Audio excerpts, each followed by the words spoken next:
عاوز تسافر وتتغرب؟ والله العظيم انا بقول لك سافر وتغرب، كل حاجه ليها ضريبه هتدفعها.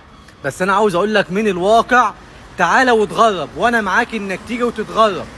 هنا في الغربه حزنك وحربك والقرف اللي هتشوفه سعاده لاهلك اللي هيعيشوا في مستوى كويس. انت اللي هتضحي وكل راع مسؤول عن رعيته. بس عاوز اقول لك قبل ما تيجي حاجه من الواقع، ما تصدقش شوية المناظر الكدابة اللي بينزلوا يقعدوا في مصر وتلاقيه مطلع وزمة الميتينات ويحسسك ان الفلوس هنا بتيجي بالساهل. ما تصدقش شوية الجعانين اللي بيقعدوا يتمنظروا على الشباب في مصر وهم قاعدين ويتنطط ويقول لك ده احنا هناك الشغل مقطع السمكة وديلها، ده الفلوس بتيجي بسهولة والكلام ده كله. عاوز اقوله لك، لو ربنا كرمك واشتغلت مع فرنساويين او برتغاليين هتتعب وتلاقي فلوس محترمة قوي، وهتلاقي ناس بتقدرك ويحاولوا يساعدوك ويعملوا لك ورق. ربنا بقى ما أردش واشتغلت مع ناس تانية مقابل كل يورو إلا من رحم رب، هتلاقيه بيقطع من لحمك الحي وبيخسرك صحتك وعمرك اللي هيضيع وباصص لك في رزقك.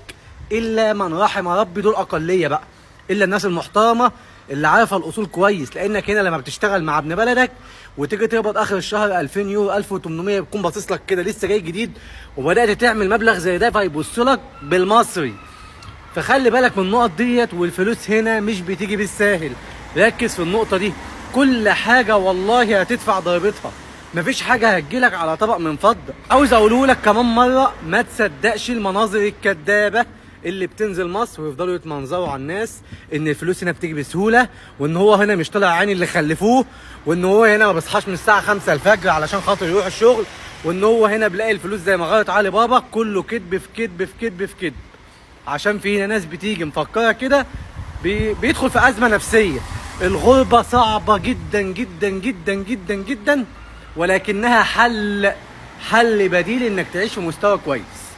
بس كده، انا مش هقول لك ما تجيش. والناس بقى اللي في ايطاليا او الناس اللي بيعملوا فيديوهات يقول لك ما تجيش، قول له ينزل.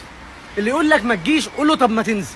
اللي يقول لك الغربه وحشه قول له طب ما تنزل. الغربه فيها قرف كتير، وطول ما انت بتتعامل مع جنسيتك اكبر قرف في الدنيا هتشوفه. بس كده، سلام عليكم.